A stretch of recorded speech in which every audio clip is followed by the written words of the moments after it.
खुलुमबाय बे समाव बडलेण्ड इंखं टेलिभिजननि स्टुडिय'आव मिथिका नार्जारि दिनैनि गाहाय रादाबफ्राव दङ। सिमेन्सापुरियाव माहारियारि आफादफोरनि जथाय बानजायनायाव मोसानाय मावबादा लादों। सासे लंफदा आइजोखौ जिनाहारि खालामनानै खारखुमादों। काजिरङा नेशनेल पार्कआव मासे गं गैयै गान्दानि गोथै सह बोखांनो हादों। धुबुरी पुलिसा हेर'इनजों लोगोसे सन्देह खालामजानाय सानै सुबुंखौ हमनो हादों। गाहाय मन्त्रि नरेन्द्र मदिया भुटाननि थाखाय 10,000 कौटि रांनि पेकेज फोसावदों। एरेस्ट खालामजानायनि उनाव सिबिआइनि स्पेसियेल कर्टआव अरविन्द केजरीवालखौ फसंहैदों इडिआ। दानिया फैदोनि आबुं रादाबाव।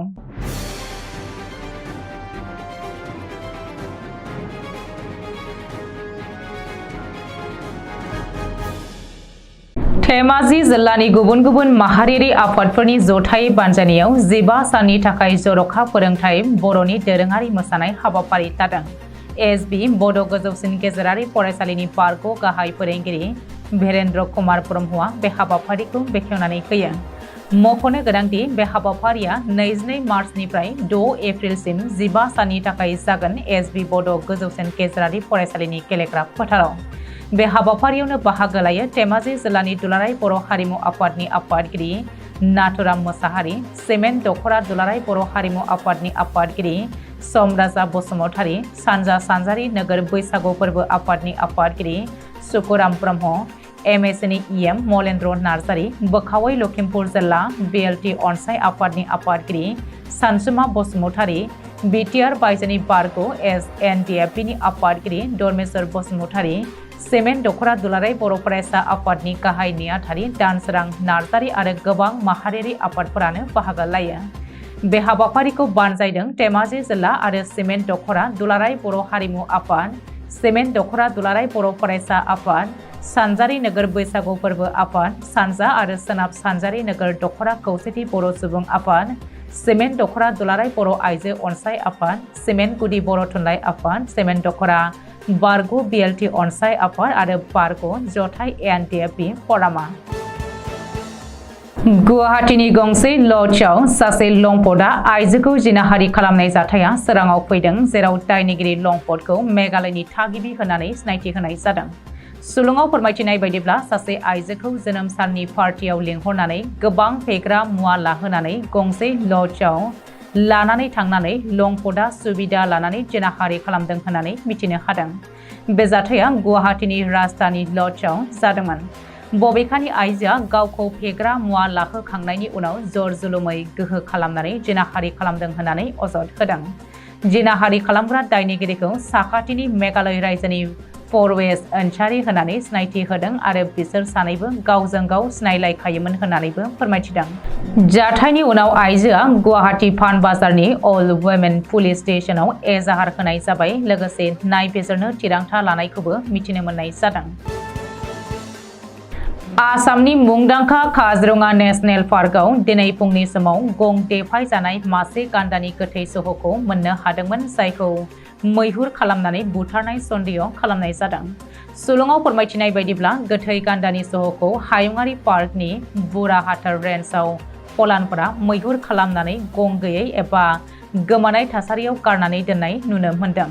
बेबायदि दुखुनांथाव जाथाया जानायनि उनावनो हाग्रा बिफाननि मावसुमाफोरा गोथै गान्दाखौ पस्टमर्टेम खालामनो जाथायसालियाव नुजाथि होयो। बबेखानि थैनायनि रोखा जाहोनखौ दासिमबो मिथिनो मोननाय जायाखैब्लाबो गं गोमानायनि सन्देह खालामनायाव गुबैयै फलानफोरनि आखाइ दं होननानै सन्देह खालामदों। धुबुरी पुलिसा दिनै फुंनि समाव सानै ड्राग्स फालांगिरिखौ सन्देह खालामना हमनानै बिसोरनिफ्राय गासै 96 था फिसा फिसा हेर'इननि बाक्सुफोरखौ जब्द खालामनो हादों। सुलुङाव फोरमायथिनाय बायदिब्ला धुबुरी जिल्लानि गाजी सिंगारकुटी ओनसोलाव अपारेशन खालामनायाव बिसोर सानैखौबो हमनो हादों होननानै मिथिनो हादों। हमजानाय सानै दायनिगिरिखौ सोनाब बेंगलनि कुचबिहार जिल्लानि बक्सिरहाट पुलिस थानानि सिङाव थानाय बौ बाजारनि बालाकुटी गामिनि मुसाबुल एसके आरो गुबुन सासेखौ सतलावकुटी गामिनि ज्योतिष बिश्वजित रुद्रधर होननानै सिनायथि होदों। पुलिसनि सुलुङाव फोरमायथिनाय बायदिब्ला जब्द खालामनायाव मोननाय हेर'इनखौ 124.82 ग्रामसो जागोन होननानै सन्देह खालामनाय जादों आरो बेखौ नायबिजिरनो थाखाय दैथायहरनायजों लोगोसेनो हमजानाय बिसोर सानैखौबो आयेननि गेजेरजों बिजिरनो थिरांथा लानाय जायो होननानै मिथिहोदों। भुटाननि राजथावनि थिम्फुआव साननैनि हाबाफारिजों दावबायहैनाय खाबुआव भारतनि गाहाय मन्त्रि नरेन्द्र मदिआ नसुं हादोर भुटानखौ लामा बानायनाय, रेल लामा बानायनाय, IT सेक्टराव फोजौखांनायनि थाखाय गासै 10,000 कौटि रांनि पेकेज फोसावदों। सनिबारखालि भुटान हादरनि बयनिख्रुइबो देरसिन सिभिलियान बान्था अर्डार अफ द ड्राग गेलखौ नाजावखांनायनि उनाव गाहाय मन्त्रि नरेन्द्र मदिआ फैगौ 2029 मायथाइसिमहालागै आबुङै मावफुंलांनो खोथा होदों। मख'नो गोनांदि थांनाय 2019-2024 5 बोसोरारि राङारि बिथांखियाव गासै 5,000 कौटि रांल' पेकेज होनाय जादोंमोन। नाथाय आथिखालाव 2024-2029 राङारि बिथांखिनि थाखाय 10,000 कौटि रांनि पेकेज फोसावदों। मानो होनोब्ला बे खेबाव क'क्राझारनिफ्राय भुटान हादरनि गेलेफु नोगोरसिम रेल लाइनबो बानायनाय जागोन आरो थांनाय फैनाय हान्था मेलानि राहाखौ फोसाबनाय जागोन। मख'नो गोनांदि कर'ना बेराम साग्लोबसारनायनि सिगां 2019 मायथाइयाव गाहाय मन्त्रि नरेन्द्र मदिआ भुटान हादरखौ सुइजारलेण्डजों रुजुदोंमोन आरो भुटान हादरनि टुरिज्म सेक्टरखौ दावगाहोनायाव आगानसे फोजौखांदोंमोन। बृहस्पतिबारखालि दिल्लीनि गिबि मन्त्रि अरविन्द केजरीवालखौ इनफर्समेन्ट डाइरेक्टरा एरेस्ट खालामनायनि उनाव हरसे ईडीनि कास्टडियाव दोनखांनानै शुक्रबारखालि फुंनि 10:30 रिंगायाव सीबीआईनि मोनसे स्पेशियेल कर्टआव फसंहैदों ईडीआ। मख'नो गोनांदि थांनाय 2021-2022 मायथाइयाव आबगारि एबा जौ बिफाननि राङारि जाख्ल'नायनि सायाव नायबिजिरनायाव दिल्लीनि गिबि मन्त्रि अरविन्द केजरीवालखौ ईडी एबा इनफर्समेन्ट डाइरेक्टरा गले गले सामन खालामसेयावबो फेलें खालामनायनि जाहोनाव दिल्ली गोजौ बिजिरसालिया मानो गले गले फेलें खालामदों होननानै सोंफिन्नायनि उनाव बृहस्पतिबारनि मोनाबिलि समाव इनफर्समेन्ट डाइरेक्टरा अरविन्द केजरीवालखौ न'आव थांनानै सेबहैयो आरो एरेस्टबो खालामदों। बे जौ केलेंकारियाव लोब्बा थानायनि दायाव दिल्लीनि डेपुटि गिबि मन्त्रि मनीष सिसोदिया आरो गोबांखौनो ईडीआ एरेस्ट खालामखांबायमोन। जोबथारनायाव दा गिबि मन्त्रि अरविन्द केजरीवालखौबो इनफर्समेन्ट डाइरेक्टरा एरेस्ट खालामबावबाय। दिनैनि रादाबा एसेनोसै। गोजोन्थों।